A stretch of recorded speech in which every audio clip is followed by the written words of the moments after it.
What's up, everybody? My name is Jordan here at Hive Mind Hobbies and Wednesday Night Warhammer, if you know me from over there.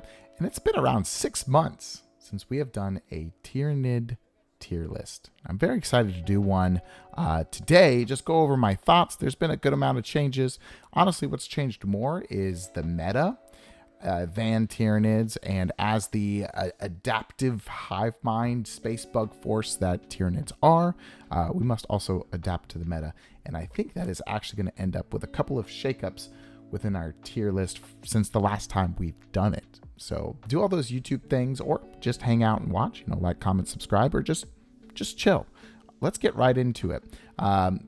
In these different categories, the top one, staple, you're pretty much going to always include at least one of these units in your army, no matter what detachment. If you're building for a competitive Tyranid force, you're probably including at least one or two of those units. That's the top staple tier right there. Good is we're going to be using like flexible units that can function in many different ways. It doesn't really matter what detachment they're in. They're just going to allow for Tyranids to do the Tyranid thing and just help you score points or get board advantage, etc., etc. Next up is going to be a little bit more niche. It's going to be detachment dependent.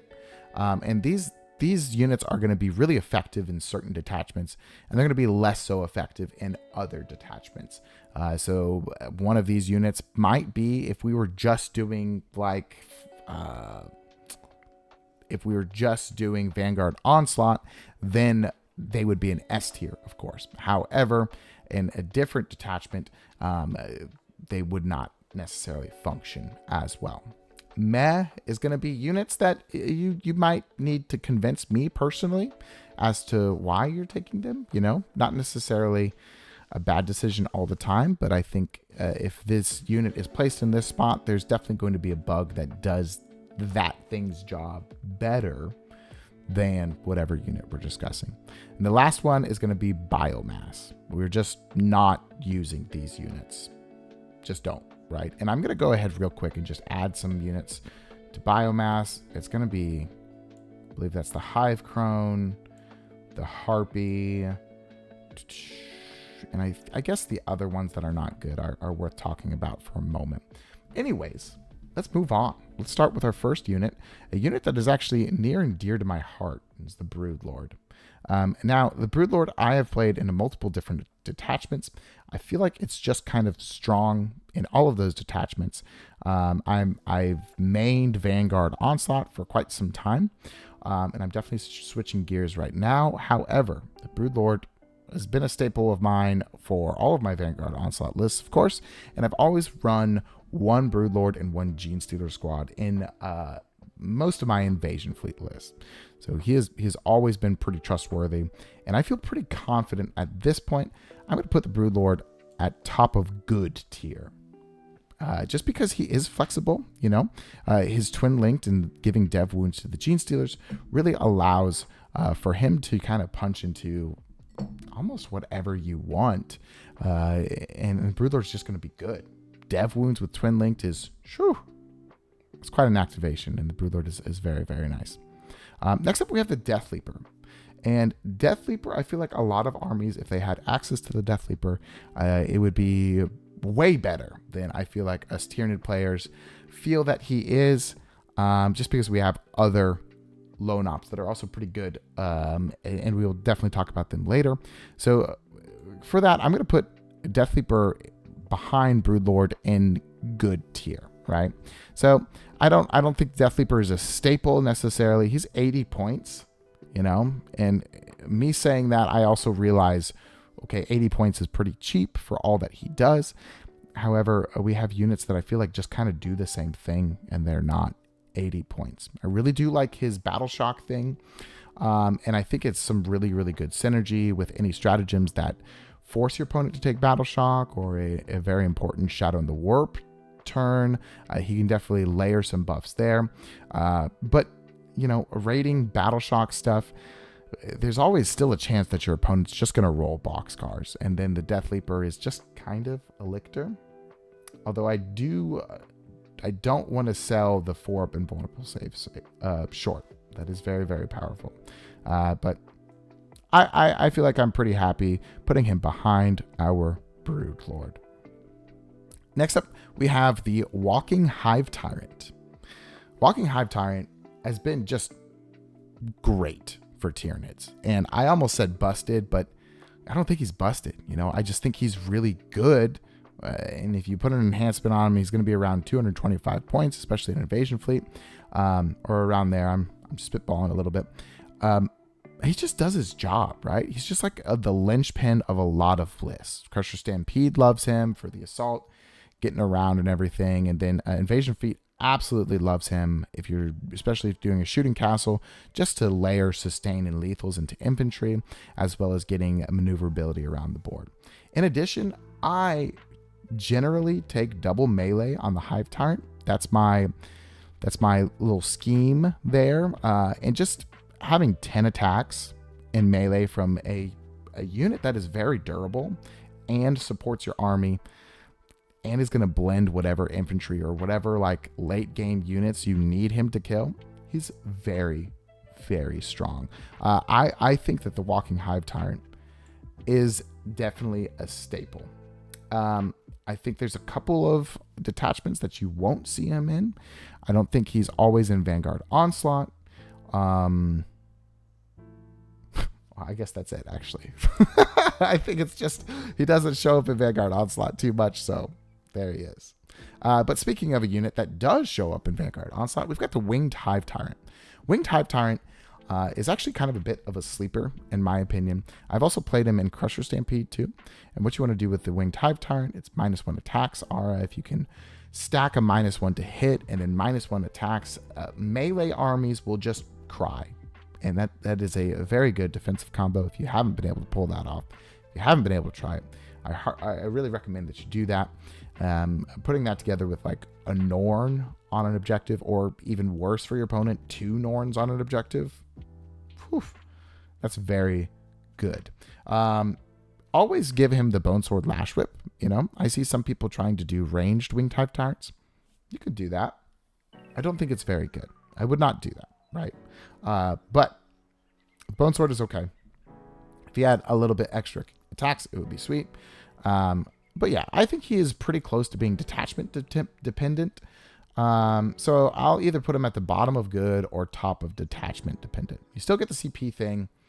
So you get that. His psychic power is good, but there is a chance that he just kills himself. And I've done that in multiple games, and it feels bad. So at this point, I think I'm going to put the Winged Hive Tyrant at the top of detachment dependent. And it's kind of crazy. We're knocking out our Hive Tyrants right away. We've got the Swarm Lord next. Now, Swarm Lord I have really liked, and I've seen a lot of people have some really good success, like in Assimilation Swarm, where you run 1 Hive Tyrant and you run Swarm Lord. And you have as many command points as you could ever use. You have a great day. And he's a beat stick, right? So it's pretty good. And also, in almost any subterranean assault list, I'm going to run the Swarm Lord, because he can teleport his Vect Aura around all over the place. He's basically always going to hit, because he hits on 2s, reroll 1s. And he's just a workhorse, Teleporting a monster that, messes with your opponent's CP, and also charges and has a flamer to clear screens. It's very, very strong in Subterranean Assault.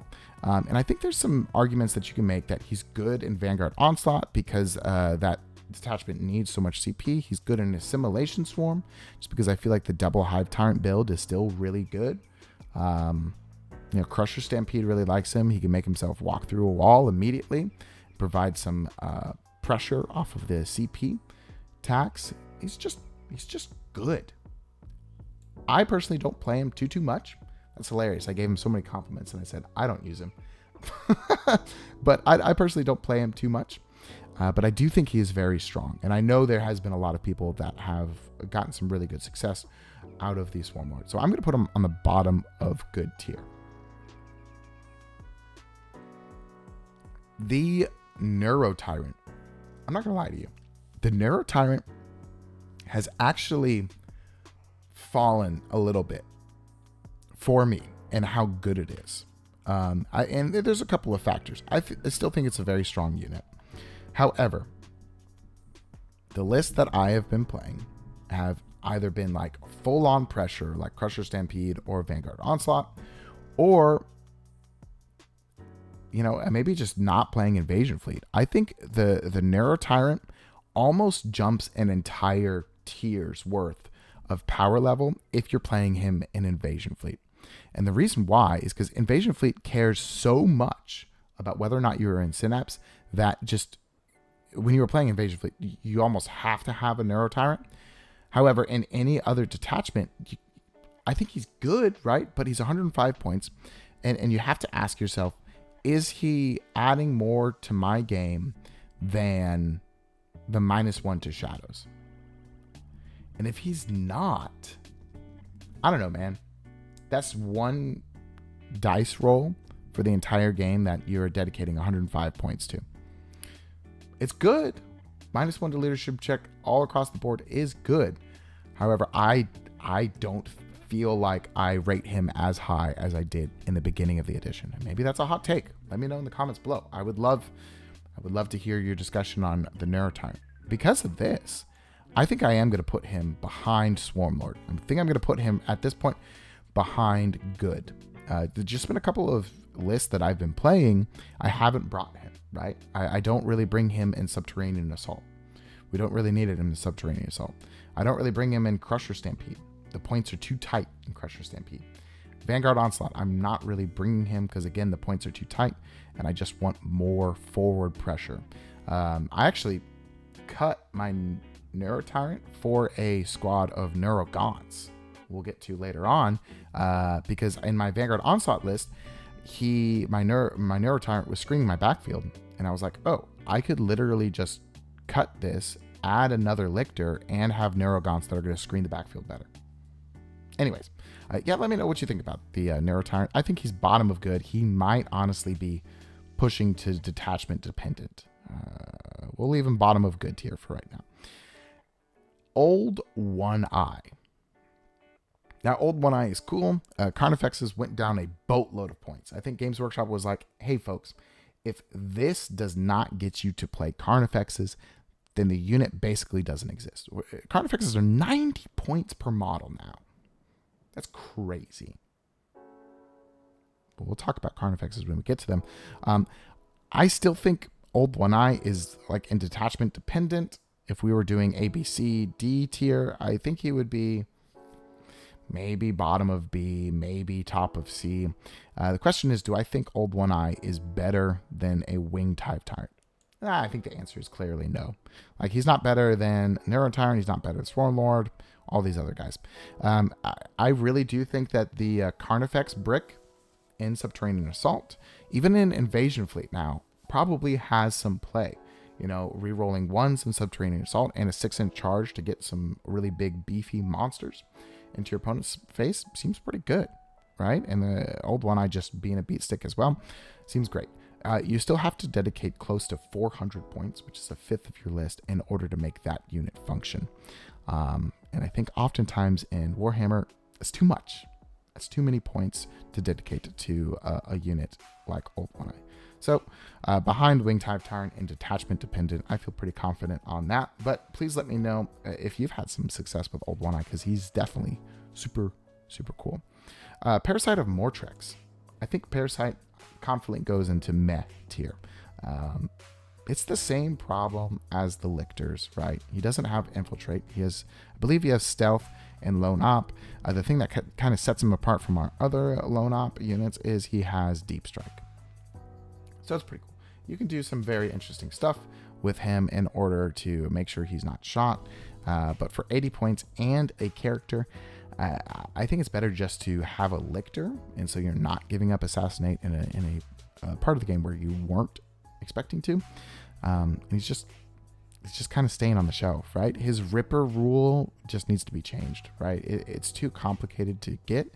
Like, you jump through multiple hoops in order to maybe spawn a Ripper Swarm. And then what? And then your Parasite probably dies. So, I don't know. I think he's in meh. Speaking of another unit that definitely needs a rework is the Tervagon.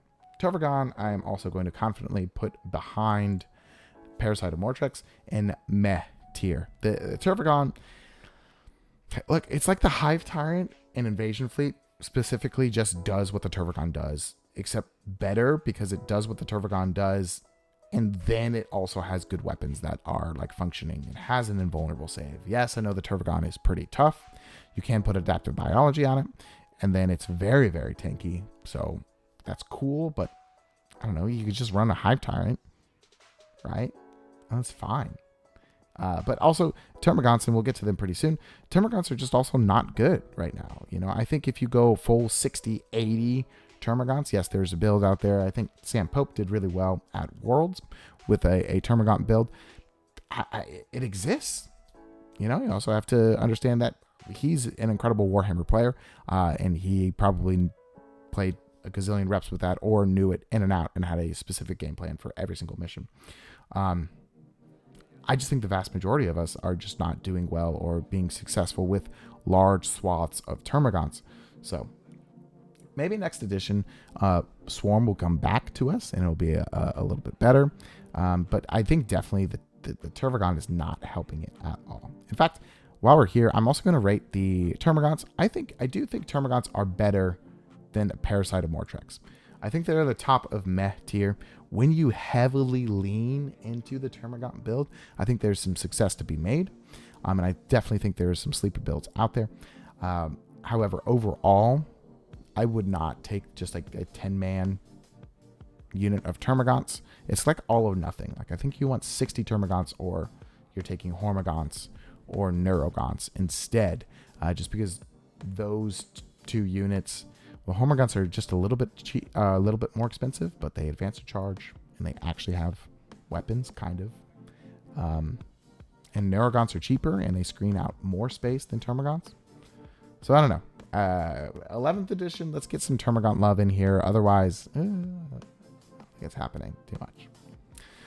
Winged Tyranid Prime. This guy's cool. I think he definitely has dropped a little bit. Because of the introduction of our new Raveners. And we will definitely talk about them in a second. In fact, I'm going to move the Raveners here so we can talk about both. So it's not like the Winged Tyranid Prime got worse, necessarily. It's just like we don't need him anymore because we're running hyper-adapted Raveners, right? Especially if we're talking about Vanguard Onslaught. And I really think that was the only detachment that the Winged Tyranid Prime was doing well in. I think, of course, the Warrior Bioform Onslaught detachment, you want to run 3 of those. But it's just okay, you know? I think because of those things, though, I think he is bottom of detachment dependent. You're definitely going to want to run him in the Warrior Bioform Onslaught. Maybe you run him in Vanguard Onslaught. I don't know. Just his AP is kind of tough, and fighting on death is okay. I mean, giving sustained hits to Tyranid Warriors makes them just absolute blenders. And I do love that unit when I get it onto the table. It just feels like Games Workshop printed an exact carbon copy of that unit with the Raveners. Made it a little bit more expensive, of course, but they're also just better. Like, their datasheet rules are better, and their profiles are also better. So, a bottom of detachment dependent, I could see the Winged Tyranid Prime being bumped down to meh tier. Just not necessarily because of its datasheet. It's just I feel like we have units that kind of do what it wants to do, but almost better, right? Gargoyles. If you know me, I like Gargoyles. S tier. I think Gargoyles are S tier. They're staples. I think most of the time you're going to run 1 to 2 units of these. I think some people have been shaving down Gargoyles to Hormagaunts. I think Hormagaunts are good as well. But I really, really do think that Gargoyles are just really good. You know, you can screen your opponent. You can shoot and scoot and steal objectives from your opponent. OC2, and you can even take away 2 objectives at a time. Gargoyles are good, right? I think they're staples. Let me know if you are still playing Gargoyles, if you've switched to Hormagaunts, or if you're not playing any bugs like that at all. But I definitely love my Gargoyles, and you will have to pry them out of my staple tier from my cold, dead hands. Please don't do that, actually. Anyways, moving on. It's hyper-adapted. Hyper-adapted Raveners When I started playing them, I thought that they were just going to like lift the entire Tyranid codex on their back and start pushing through and just doing these ridiculous things. They're good. You know, they're very good. I do think they're one of our best units in the codex. The flexibility of having like a Hyperdopter squad and a Ravener squad and deciding before the battle begins, am I going to attach them or not? And then going from there, depending on your matchup, it's pretty strong, you know, and you being able to be flexible in how many units you have and how you're going to activate into your opponent like that is definitely a certain variety of flexibility that I feel like Tyranids really, really needed and really also benefit from. They are extremely fragile. So they're almost like a big missile. You just send them out, boom, they're going to get something. Actually pretty good at killing knights as well with the sustain and the twin link and everything. I think they're pretty good. I think the Raveners, Hyperdopter Raveners, are going to be just behind the Broodlord. I think Hyperdopter Raveners are better than Death Leaper, Swarmlord, and Neurotyrant pretty confidently. But Gene Stealers are very good. I don't know. This is a toss-up. The flexibility of rapid ingressing a 10-man pack of Raveners and just getting your opponent on their on the next turn. It's pretty good. I don't know if it's better than a Broodlord. I'm going to say it's better than a Broodlord. Okay, Hyperadaptives are above Broodlord. And then Raveners, I also think we are probably going to put Raveners above a Broodlord. Just the uppy downy, you know, it's pretty good. Like 125 points is a lot. And I do think that we kind of miss out on MSU Raveners just being able to do whatever they want and not really caring because they're 75 points. You know, if they kill a scout squad or something, amazing. But at 125 points, you do have to be kind of careful about how you're activating with them. So, yeah. I guess on their own, maybe they're worse than a Broodlord. When you put the two together, the 10-man, it's pretty strong. I think it's one of our hardest hitting units as well. Okay, so I'm going to put the Raveners right behind Broodlord. I think a Broodlord edges out the Raveners a little bit. Yeah, but you're probably not taking the Hyperdopters without the Raveners. I don't know. This is a toss-up. We're getting nitty-gritty here. So either above, I'm going to put above Broodlord just because I really like Raveners. Next up, we have Hormagaunts. Genuinely, I think Hormagaunts are a staple. I think they are S tier because of the things that I said before. I think advanced in charging, OC2, is very strong. And the fact that an invasion fleet, they can regrow, you can get sustained, you can get lethal. I think Hormagaunts are super sweet in Synaptic Nexus. And I feel like I talk about this all the time. However, Hormagaunts are the only unit in the Codex that actually benefits from all of the imperatives of Synaptic Nexus. If we could have a detachment reworked, in my opinion, it's not Endless Swarm. And I'm sure I'll get haters for saying that. But I think it's Synaptic Nexus. I think Synaptic Nexus had such potential. And then it's like almost actually written for units that are not Synapse units. It's written for units that are like Hormagaunts or Raveners or Screamer Killers. So it's weird. I don't know. As a tangent. But Hormagaunts are a staple tier. 65 points for advance and charge. A whole bunch of attacks. They can move block. They can take objectives away. They can threaten skirmishing units. They're great. I love them. Tyrannocyte. Biomass. I'm really sorry. They're just biomass. I think they're better than all the flyers. We have Subterranean Assault now, which basically is a better Tyrannocyte, right? Like, I don't think the benefits of putting like Zoanthropes out without a Neurotyrant, by the way, I don't believe you can attach a Neurotyrant and Zoanthropes and put them in the Tyrannocyte.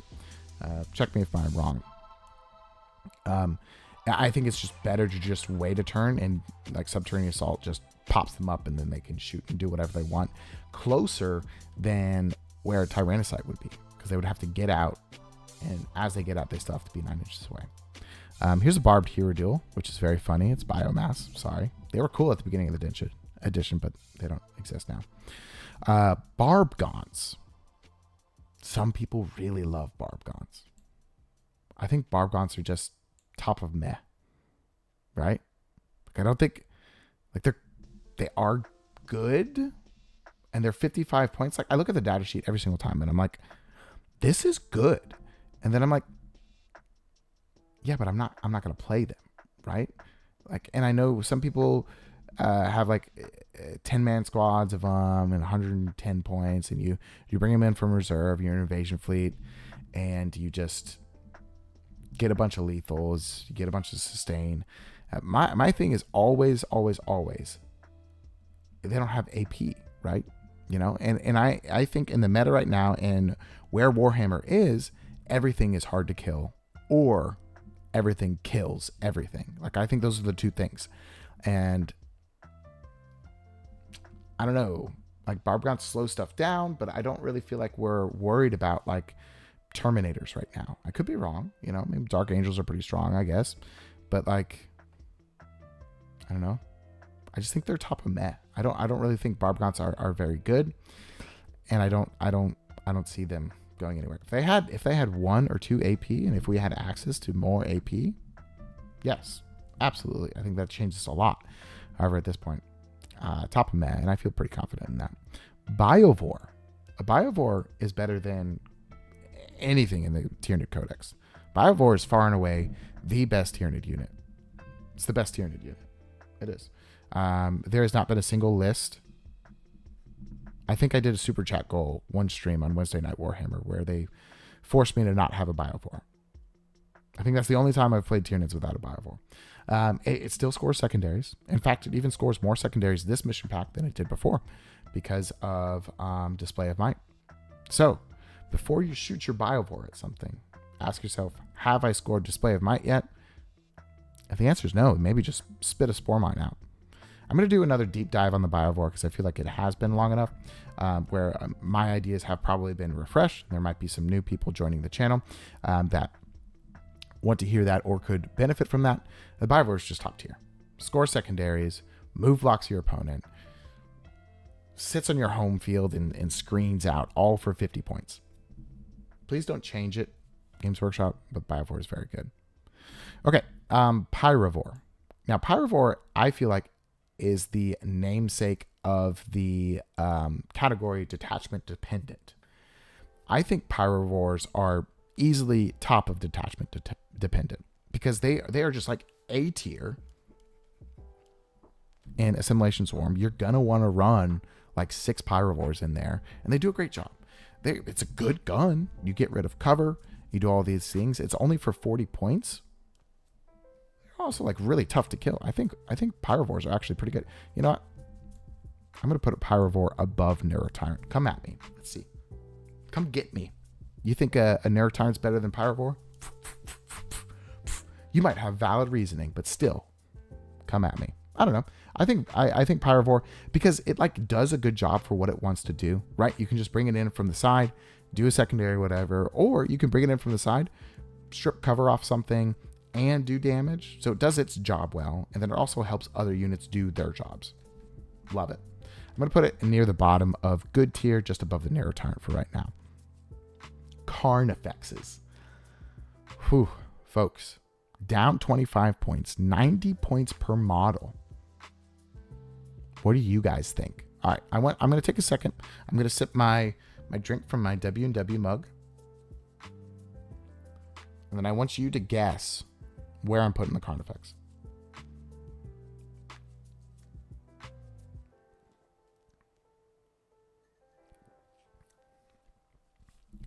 I think the Carnifex is top of detachment dependent. I definitely think that there is a build out there with 6 Carnifexes, right? What do? 6 Carnifexes. If your opponent just runs at you with 6 Carnifexes.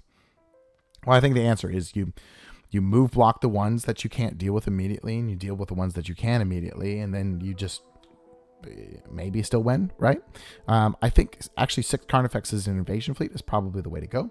My buddy Kyle drew up a list that I talked about in a recent video, and it's pretty spicy, of course. I also think singleton Carnifexes and Crusher Stampede are very good as well. Just getting them out there and just being annoying to your opponent. If you talk about a unit that is like a skirmishing unit. I think the Carnifex is at the point total for a skirmishing unit, but it is definitely the most durable skirmishing unit that I could think of, right? And put it with all the buffs that you can get from it, and Crusher Stampede, I think it's actually very, very strong. Notice, I do think that the Carnifex is probably better than Old One Eye, maybe better than the Winged Hive Tyrant. Just because if you're running Old One Eye, you can run a singleton Old One Eye, but I just feel like the whole Carnifex brick is quite the investment. It could be good now, and I could be wrong. Like that brick going down 50 points seems pretty good, right? But anyways, for right now, Carnifex, top of detachment dependent. You get 3 gold stars if you guessed correctly. If you didn't guess correctly, I get your gold stars. Sorry, I don't make the rules. That's how it works. Moving on, we got the Exocrine. Talk about somebody who's been lifting the Codex the entire edition. It's definitely the Exocrine. I think the Exocrine is just a staple. I think he's just up there. I think he's bottom of the staple. I look at everything in the good tier. You know, Hyper-Adapted Raveners, Broodlord, Deathleaper, Swarmlord, Pyrovore, Neurotyrant. The Exocrine is better than all of those.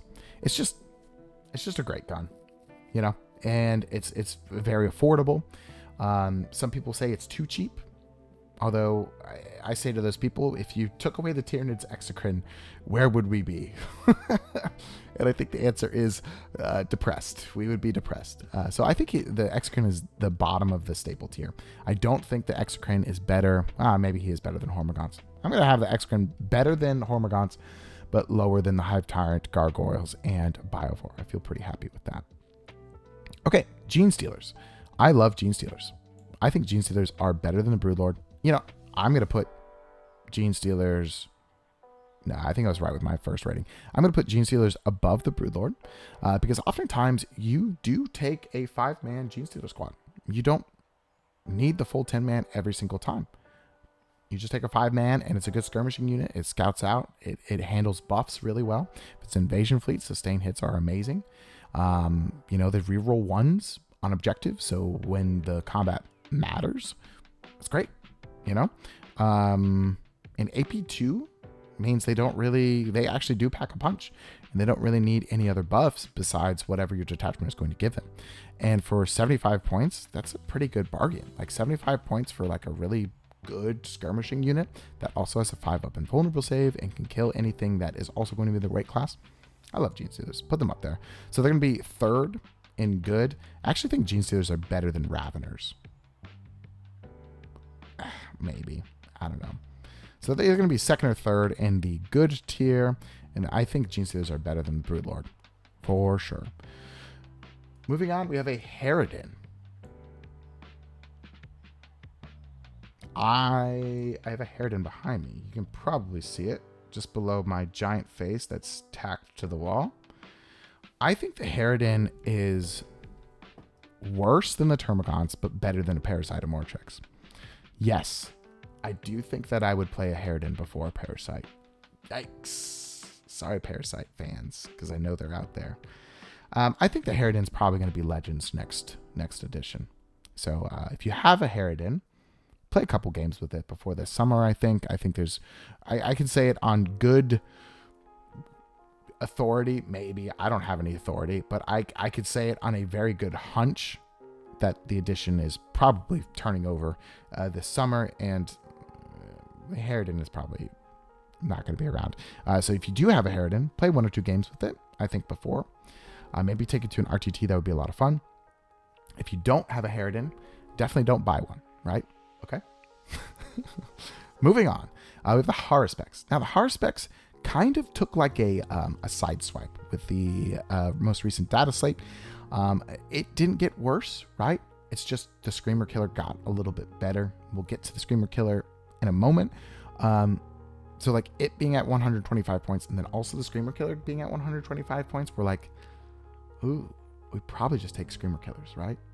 I know they're okay in Subterranean Assault, although in my opinion, I'm just running Screamer Killers and I'm like tagging them up with Neurolictors at the same time and just having a great time, you know, just doing that wombo combo. So for Harspexes, I'm going to put them at a bottom of detachment dependent. The AP1 is just something I really, really don't like with their tentacles. Like for a weapon that's supposed to be really good at killing Space Marines, or like kind of good at killing Space Marines, the fact that they can just say Armor of Contempt and your entire day is ruined sounds bad. I do like the tongue, and I've killed Trajan Valors multiple times with the Harspecs in this edition by yoinking him out of the squad. It's a good time. If you haven't done that, then yes, play your Harspexes, and then after you do that, put them on the shelf. Bottom of detachment dependent right now. If you like them though, I think you should play them, but I definitely think Screamer Killers kind of are edging them out right now. On the Hierophant, I would play a Harridan before Hierophant, and I would play a Parasite of Mortrex before a Hierophant, so it's near the bottom of meh tier, and I would actually like to play a Hierophant before I play the Tervagon. Who am I kidding? Tervagon's better than the Harridan, Parasite, and Hierophant. If I had a Hierophant, I would absolutely play it. I do not. Also, same thing with the Harridan. I feel like it's probably going to be Legends. It's just too big. It's too weird. It doesn't really fit with the rest of Warhammer 40k, and thus I would not be surprised if 11th edition rolls around and it's gone. Hive Guard. All right, my buddy Kyle has also been brewing with Hive Guard. He's been trying to get me to be convinced on an 18 Hive Guard invasion fleet list with like 60 Termagants and stuff. I think we're going to bring it on stream on Wednesday Night Warhammer sometime soon. I am not convinced yet. I think I would actually play... I'm specifically talking about the Impaler cannons. I'm going to talk about shock cannons in a second. I think I would play the Impaler cannons before Termagants and then after Barbgants. But now that I'm remembering shock cannons, I think shock cannons are actually still kind of good in Subterranean Assault. I think they're significantly worse now that Knights are not as spooky. But I still think the availability of the shock cannons is kind of fine. I still think it's like AP -1 is just in such a place where it's just not great, right?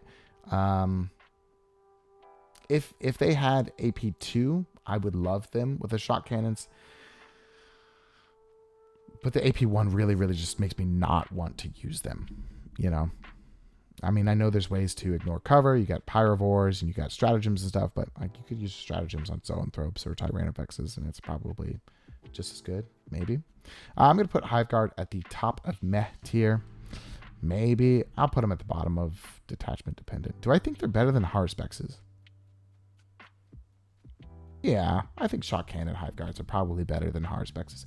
I'd be more excited to play Shock Cannon Hive Guards than a Harspex at this point.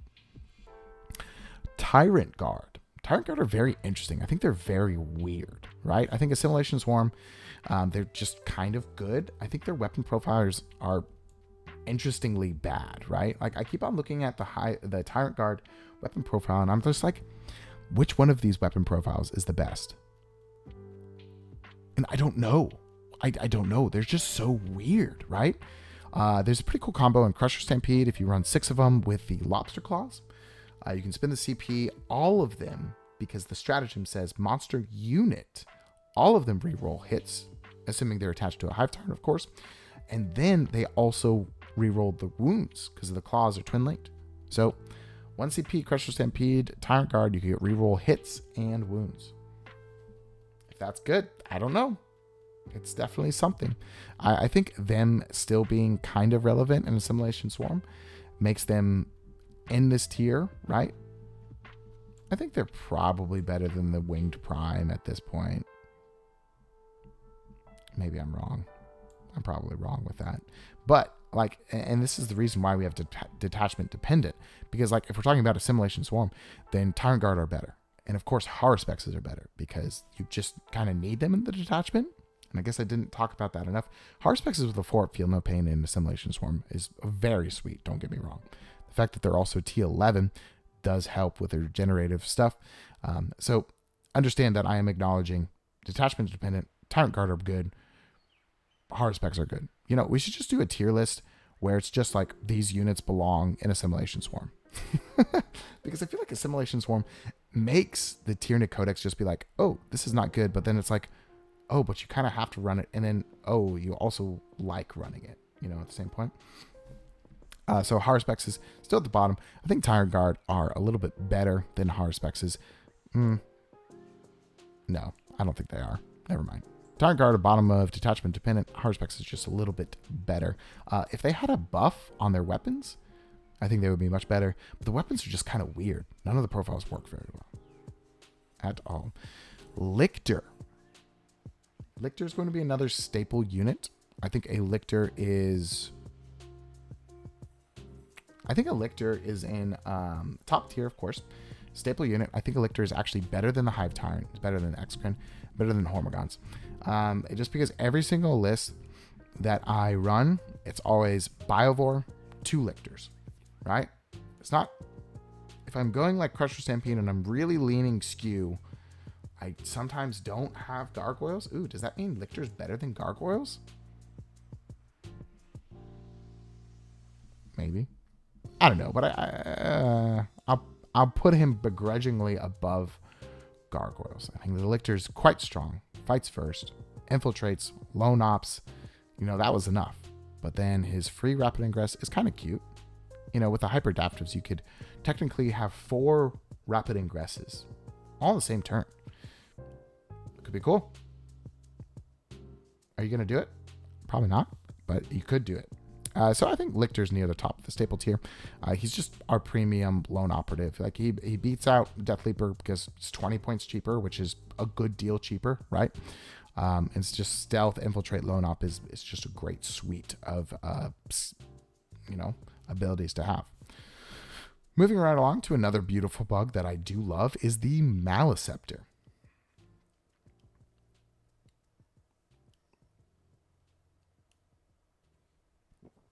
Now, Maleceptor, I was pretty high on in the beginning of the edition. I think I'm still pretty high on, right? I think it's still pretty good. I definitely think the Maleceptor is going to land in bottom of good tier.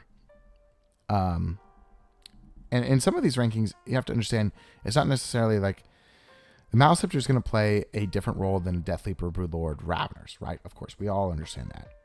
I guess it's just overall value for what you get for the unit. I definitely think Maleceptor is better than Swarmlord. I think 170 points, and for all the defensive debuffs that it has, it's okay gun and melee.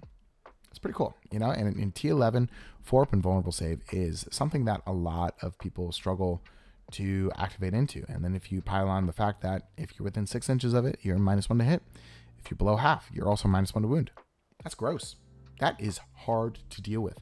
And I think it definitely puts a Maleceptor at a point where it's just like, okay, we just kind of run a Maleceptor when we have the points to, and when we're building a list that could use a defensive mid-tier offensive weapon profile, and it just slots in there. If you have not played Crusher Stampede with a Maleceptor and gotten it to go +1 to hit, yeah, it feels good. Maleceptor's hitting on 2s and shooting and offense is very nice. It's also one of our only units that activates both like pretty well in the shooting and melee phase. And so for that, I actually rate it pretty high in Subterranean Assault. I think jumping out a Maleceptor out of a hole, charging it 6 inches, just getting it into something after it's also shot at something, that's pretty annoying for your opponent to deal with and can definitely be a problem. So Maleceptor I'm putting behind Death Leaper and in front of Swarmlord. I feel pretty confident on that. And I'm actually going to bring Neuro Tyrant down to detachment dependent, and then the Pyrovore is going to be top of detachment dependent, just because I feel like that fits the Pyrovore well. Mawloc. Now, Mawlocs, I know some people also really, really love Mawlocs. And you could also say it's a detachment dependent unit, but in my opinion, in Subterranean Assault, because that's some, or Vanguard Onslaught, you can loop the Mawlocs. They're just still so many points, right? I think they're at 145 or something like that. I could be wrong, but I don't know. They pop up, they do a couple mortals. That's kind of it. And if your opponent is smart with their screening, they can kind of dictate where you can go with your Mawlocs. I know you can pop out of a tunnel and do the 6-inch charge, but I don't believe, I forget what GW's wording on that was. I don't believe you can still do the mortals thing if you pop out just outside of 6. Please correct me if I'm wrong, but I think that also makes the Mawloc just still kind of not great.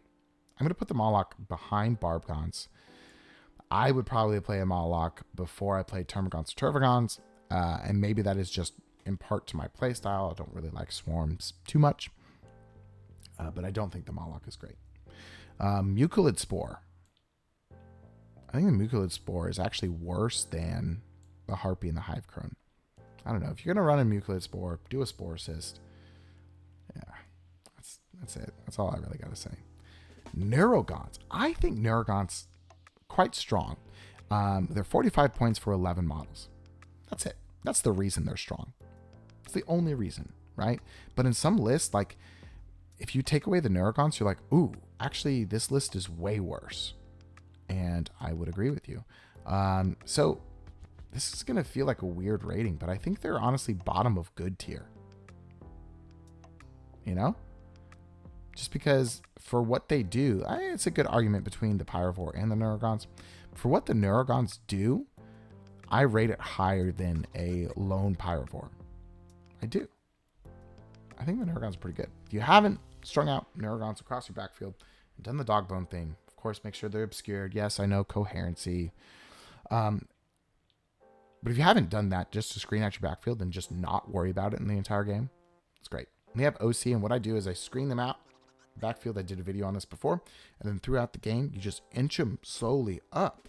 And if you have bottom turn scoring, you just advance your Neurogons on the points. You get 5 more primary or something. Could be pretty good. Moving right along, we have the Neurolictor. Neurolictor's weird, right? Because I thought everybody really liked him at the beginning of the edition. And then he got a bunch of points hikes. And now he's close to back to where he began. And people are still not like super excited on him. I think he does really well in certain aspects. In my opinion, I'm excited to run the Neurolictor if I'm running Screamer Killers. I think that 1-2 punch with them is very, very cool. You shoot the Screamer Killer at it, trigger Battle Shock, and then, oh, my Neurolictor's within 12 of you. Now everything in my entire army gets +1 to wound against you. Seems great. I just think it is also a unit like the Moloch that your opponent can play around a little bit. So if we're talking about its like Battle Shock ability, those things make it not great, right? However, it is still a lone operative. It still has stealth. It infiltrates and has a 4-up invulnerable save. 7 wounds too, I believe. So like not liking all of those abilities and then remembering, oh, it does all of these things. Like that's really good. So I'm going to put the Neurolictor just behind the Maleceptor in front of Swarmlord. So near the bottom of good tier, but it's a very good unit. See, I knew I named that tier, right? It just does well. I think I'm still going to take Lictors over Neurolictors most of the time, unless I want the Neurolictor to do a specific job. And then, of course, I'll include the Neurolictors. However, I think the Lictors are going to be the bread and butter of our infiltrating and lone operative units. Neurolictor, if you're trying to be cute, do that. You know? Do that. Anyways, he's a good unit. I don't know. I just wish his Battle Shock thing was a little bit more consistent, and then we would all be running 3 of them all the time, and maybe that's why it's not. Moving on to Norn Assimilator. Now, Norn Assimilators, this is the thing that everybody always says, right? Does not have an invulnerable save. Why is it more expensive than Norn Emissary? I guess that's it. I think those are the 2 things that people always say. And I agree with those people that say that. Good thinking. It's still a really big bug. It has the Harvester keyword. But there's a lot of really high AP weapons out there. I do not want to roll 6-up saves on my Norn Emissary. I do not want to do that. There are Sisters players and Knights players who want me to do that. So it's kind of tough, right? So again, it's like one of those detachment dependent units that I feel like could be kind of good. However, honestly, I think the Norn Assimilator is closer to meh tier. You know, it's just too expensive. I don't think it does enough damage. And when you have a unit that's coming up like the Norn Emissary that is basically the same chassis and kind of wants to do the same thing, you just take that. Like even in Assimilation Swarm, I feel like you just take Norn Emissaries and then you just have Pyrovores behind a wall regrowing the Norn Emissaries, and then it's fine. It's like basically the same thing, except you have a 4-up invulnerable save, you have a 4-up feel no pain to mortals, and you have like a flexibility with your ranged weapons. It's great. Speaking of the Norn Emissary, I love Norns. I've actually been playing a triple Norn Crusher Stampede list. Whole lot of fun. I really, really like Norns. And maybe this is my bias. I think Norns are good. I think Norns are actually better than Neurolictors. They're going to be near the bottom of good tier. Do I think a Norn is better than a Swarmlord? Yes, I do. I can feel the internet turn its head at me for saying that. But Norns are good. If you build your game plan around like 1 or 3 Norns and you just kind of sculpt your list around the Norns, it can just get you 20 points a game sitting on primary, and your opponent's just going to be like, I don't want to deal with that. And you're like, sweet. Basically, if you bring 1 Norn and you sit in on objective, you are extending your hand to your opponent, and you're like, hey, sir, I would like for you to ignore this objective for the entirety of the game, give me 20 points, and I will spend 260 points for that. And they shake your hand. There you go. I don't know. Is that a little bit more expensive than what you should be spending to get 20 points on primary? Maybe. But also in detachments like Crusher Stampede and Subterranean Assault, where it does those things, and then all of a sudden, if you need a Norn on the other side of the battlefield, you just pop him over there. He rerolls his hits. He hits all the time.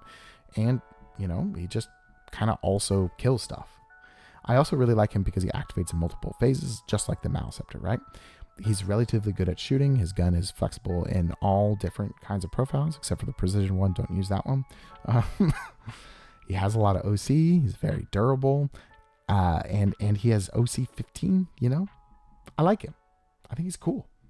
He's below Maleceptor, and in my opinion, he's better than Neurolictor, Swarmlord, and Neurogons. So Norn, really let me know in the comments below where you feel like Norns are, because I know they're swinging, and I know people have different opinions on them. Okay, Psychophage. Really, we should have just changed this entire category to being Assimilation Swarm, because I feel like a lot of the units are just like that. I think Psychophages are better than Harspexes because of Assimilation Swarm. I think the melee AP buff is interesting, but it's not enough for like everything else to be like, oh my gosh, because I think Games Workshop pointed them very correctly, because at 110 points, like, we like the ability, we like the chassis, it's really kind of annoying to deal with. However, 110 points, you're like, I would like that, but also I don't know if I can fit it. So maybe if it went down 10 points, maybe if it was at 100 points, maybe we would see them a little bit more often.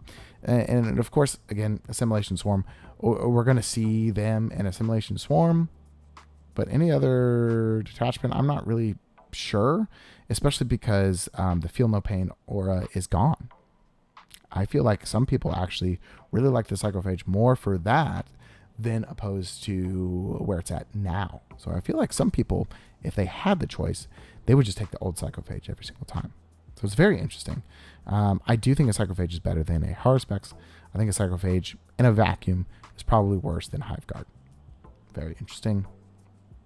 Whatever. Rippers. I don't know, man. Rippers are okay. But like when we have access to Neurogons and we literally shoot out Spore Mines with a Biovore, I think Rippers are probably bottom of detachment dependent. Like even in Assimilation Swarm, I often don't take Rippers just because I don't need to, If it's all about positioning. If you have 25 points left over and you've already gotten all the cool enhancements, sure, include them. I don't think that's a bad take. I am not actively putting Rippers in my list. Like they just kind of happen. And you know what? I think Rippers are worse than Barb Gaunts, Molochs, Norn Assimilators, Termagants. But I do think I think Rippers are better than the Tervagon. Sorry, Tervagon. Moving on. Screamer Killer. Now, Screamer Killer at 125 points. It's very interesting. Some pretty cool combos you can add with it, of course, with the Neurolictor, and its just ability to be a beat stick that is kind of annoying to get rid of. And it kind of hits hard, right? Because of that, I think it is near the lower end of detachment dependent. I definitely think that Screamer Killer is better than Hiveguard. I think he's probably better than the Psychophage. I think the Screamer Killer is better than the Harspex and better than the Tyrant card. Of course, if we are in Assimilation Swarm, that flips, right? Psychophages are better, Harspexes are better, yada, yada, yada, yada. But That's it. I feel like a lot of people used Haruspex as their subterranean assault target. Now that Screamer Killers are the same price, I think there's a really good argument to you should probably just be running Screamer Killers instead of Haruspex. Like the off chance that you can battle shock something and then charge and be like, oh, that unit can no longer interrupt because it is battle shocked now. That's great. And I think it does also fit in really well to Subterranean Assault because I feel like Subterranean Assault, you don't want to piecemeal your units to your opponent. You want to just like send a wave of monstrous bugs, right? And in that wave, if one of those units that you shot with a Screamer Killer is battle shocked and can't Arm of Contempt anymore, can't interrupt, can't do any defensive strats, that's a really good benefit. And in my opinion, that makes it more important, more valuable than a Haruspex. Now, is it better than a Winged Tyranid Prime? Yes, I think so. Is it better than Old One Eye? I also think it is better than Old One Eye. Is it better than the Winged Hive Tyrant? I don't know. Maybe. I don't think so, actually. I think it is just barely better than Old One Eye, and I think there's an argument there that it's not, and it is just barely worse than a Winged Hive Tyrant because with Hive Tyrant's twin linked and the command point flexibility it gives, I think it pushes outside of the Screamer Killer. Screamer Killer suffers from not having twin linked. It's got 4 claws. How more twin linked do you want to be besides a unit that its weapons are twin linked? I don't know. I feel pretty confident about the Screamer Killer, actually near the middle of the detachment dependent in between the Winged Hive Tyrant and Old One Eye. Here is a Scythe Hierodule. I'm putting him above the Muculid Spore, literally only because I own 2 and I like them.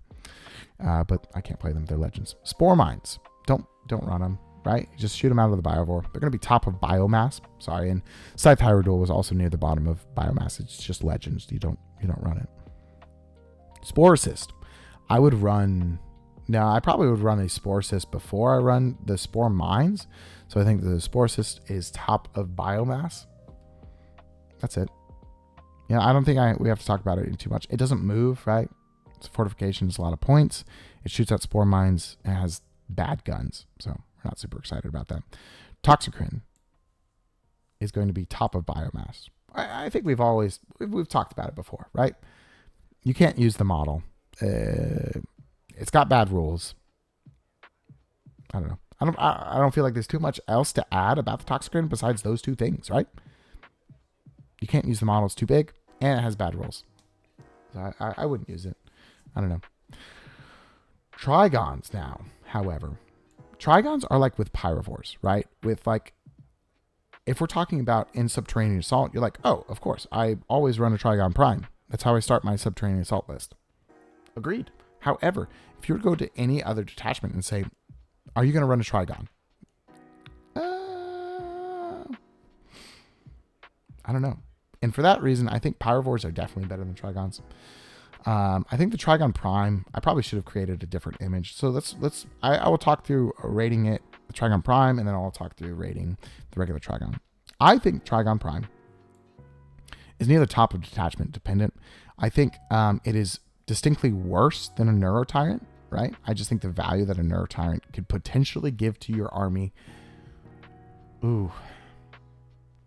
Yes, no, I agree with that. I think the value that a Neurotyrant could give to your army is higher than a Trigon Prime would give. Because a lot of times, I played a game recently, I was like, okay, my Trigon Prime's going to come out.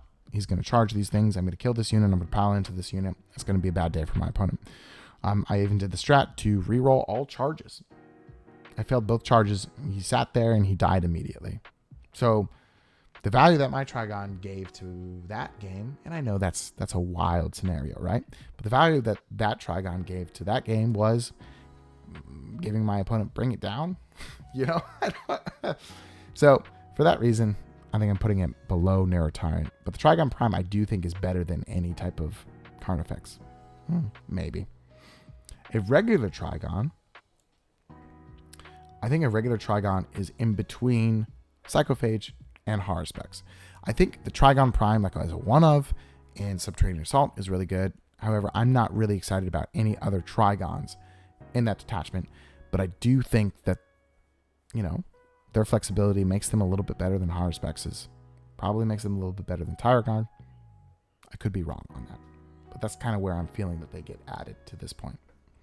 Okay. Tyranid warriors, and apparently this does not have both. So I'm going to rate the ranged ones.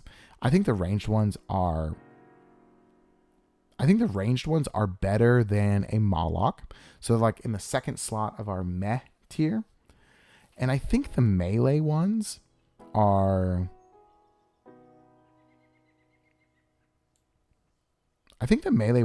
better than Hive Guard, right? So I think the melee ones are in near the lower end of detachment dependent, in between the Winged Tyranid Prime and the Hive Guard. Maybe better than Winged Tyranid Prime, actually. Probably. We're probably better than Old One Eye. I think Melee Warriors could be better than old Screamer Killer. Yeah, I think so too. And I'm also going to bring the Winged Tyranid Prime up with them as well. I think the access to Warrior Bioform Onslaught definitely sways my opinion a little bit on them. But also, like, there's 1 or 2 games that I played with them on Invasion. The damage output that you can get them on Invasion is just astounding, right? I think they would be rated higher if Raveners did not exist, right? It feels like they're kind of the same profile, but I genuinely think Raveners just kind of blow the Tyranid warriors out of the water because of damage 2 and because of free rapid ingress. So I'm pretty confident melee warriors are going to go directly in the middle of detachment dependent. Ranged warriors are going to be better than the Moloch in the meh tier, but worse than the Barbgons. If you're enjoying this kind of content, I'm going to make more of it, right? So take a second, comment your favorite flavor of ice cream. We'll just take a quick sojourn. Hit subscribe. We're really trying to get to 3,000 subscribers before the new year. Probably won't happen, but it's always a goal to set, right? And I just want to say, before we finish this list, I appreciate you watching. I appreciate you hanging out with me while I talk about my favorite bugs here. So near the tail end of this list, we have Tyranifexes. I really actually like Rupture Cannon Tyranifexes. And I don't know if you can tell that I like monsters, like Monster Mash kind of styles. But I think the Tyranifex is smack dab in the middle of good, right? I don't think he's as good as a Death Leaper. I think he's better than the Maleceptor. Ooh, maybe. The Rupture Cannon, I know a lot of people call it the Casino Cannon, and it's less so of a Casino Cannon now that it's D6 plus 6 damage instead of 2d6. Man, can you imagine? But you can stack buffs onto it where it's just gonna hit. And I reroll wound rolls on the Tyranifex. I do. And that's just something that I'm working through, you know. But that is something that I do.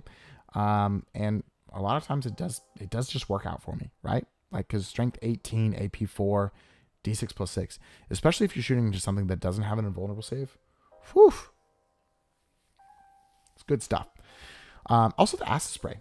I feel like we don't see the Acid Spray so much because the Rupture Cannon exists, and also because like Tyranids, all their weapons do well into the units that Acid Sprays want to do well into. But I also think the Acid Spray is pretty good as well. So smack dab in the middle of good tier is Tyranifex. Moving up is Venomthropes. So Venomthropes used to be really good in 9th edition. I used to really like them. Now you can't really run them unless you're doing like the Termagant thing. And then it's kind of like a 70-point tax on them. I'm going to put them near the top of meh tier. I think they are worse than Norn Assimilators in a vacuum. And maybe they're kind of like in the same spot as Termagants because you're kind of like running them at the same time. It's just like, it's weird because like Termagants in a vacuum, I don't think they're great. I think they're one of our not so good units, right? But if you are running the 80-man Termagant squad and you're leaning into that, then sure, they're amazing. And then when you think about that, then you're like, oh, sure, Venomthropes are also really good. So that kind of changes where they are. Excuse me. However, in a vacuum, I think they're like smack dab in meh tier. I just don't think they're really good. I don't know. I wish if they still had fights first, that could be cool. but they're really slow, and I feel pretty confident that I think they're just in meh tier. Von Ryan's Leapers, second to last. Von Ryan's Leapers are pretty interesting. I used to play them a lot. I'm off them a little bit now just because I feel like I don't feel like we have a whole lot of wiggle room in points. I know a lot of people in Vanguard Onslaught like to run like 12 of them and just really screen your opponent and not let your opponent do anything. That's not necessarily a strategy that I love doing, but I do think that they are pretty good. You know, they take up a lot of space. They screen a whole bunch. And I think a 6-man unit is like the perfect number because you don't have to worry about coherency because you can just string them out as far as you want. And then if your opponent really dedicates a whole lot to kill them, okay, you shot a bunch of stuff at a 140-point unit, and then I get to live my day. So I'm going to put Von Ryans. I think Von Ryans are better than Winged Tyranid Prime and the Tyranid Warriors. Definitely of both type. So they're going to be near the top end of detachment dependent. Let's triple check below them. I think Von Ryans are probably still better than Screamer Killer and Old One Eye, Hive Guard, Psychophage. Yeah, not the Trigon Prime, the regular Trigon, Haruspex, and Tiger Guard. I think they're fine. I just, after I put, like, especially in Vanguard Onslaught, after I put 3 Lictors in and maybe a Death Leaper, I'm like, I think I'm good on Infiltrators, right? So, yeah. Our last unit, the Zoanthropes. Now, Zoanthropes are interesting because their data sheet says they are very flexible, right? They have a blast profile that does pretty well. And they have a last cannon profile that should be pretty good as well. The number of times my Zoanthropes have bounced against anything is just astoundingly high. And it always, I'm like, if I'm running Zoanthropes, then I have to run the Neurotyrant, right? And then that package is 305 points. They're slow. They're okay. You know, the 24-inch range is really kind of also what does it too. So you really have to actually commit. If you're playing on, I feel like most competitive terrain layouts, if you are really activating Zoanthropes in a way that they should be, they're going to shoot at something and then they're very, very, very exposed. You know, you can get some cheeky angles or whatever, but they're going to be exposed, and then your opponent's going to be able to clap back at them, and a 4-up invuln is not saving them. These guys die to a stiff breeze for sure. So I still think they're good, right? But I don't think they're nearly as good as I thought they were at the beginning of the edition. I definitely think they've fallen down to the wayside quite a bit. I think they're detachment dependent. I think Subterranean Assault still likes them. You know, I forget what it's called, Enfilading Emergence or whatever, that stratagem where they come out, ignore cover, sustain hits. That's pretty good, right? And the fact that Subterranean Assault gives them reroll 1s to hit. You hit on 2s, reroll 1s to hit. You're sustaining, you're lethals on the last cannons, and you ignore cover. See, that's the kind of buffs that you want on Zoanthropes. If you don't have those buffs on Zoanthropes, they are definitely not nearly as good. So, for that point, I think they're just better than the Winged Tyranid Prime and the Warriors.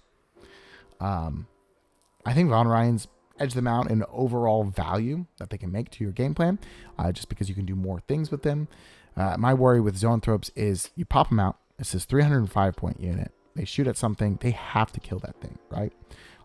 Sometimes they will bounce, and then your opponent can activate back into them pretty easily. Also makes your Neurotyrant a little bit easier to kill if it's all one big activation. Don't get me wrong. I do think Zoanthropes can be good, and I think they are good. If you're in a detachment that is automatically running a Neurotyrant, and you like the Zoanthrope profile, bam. Their Overwatch is disgusting in Invasion Fleet, especially if they're next to a Hive Tyrant. Because you could, like, if you're overwatching an infantry unit, you get sustain and lethal, and your Neurotyrant gets to shoot its flamer. So in those cases, it's like, yeah, that's pretty good. However, I still think that all the other units above it probably deserve that spot more than them. Regardless, thank you for watching me blab about our beautiful space bugs for an hour and 10 minutes. I really appreciate you watching. I appreciate all the support that has come to Hivemind Hobbies this year. I'm not sure if I'm going to be able to put out another video before the new year approaches.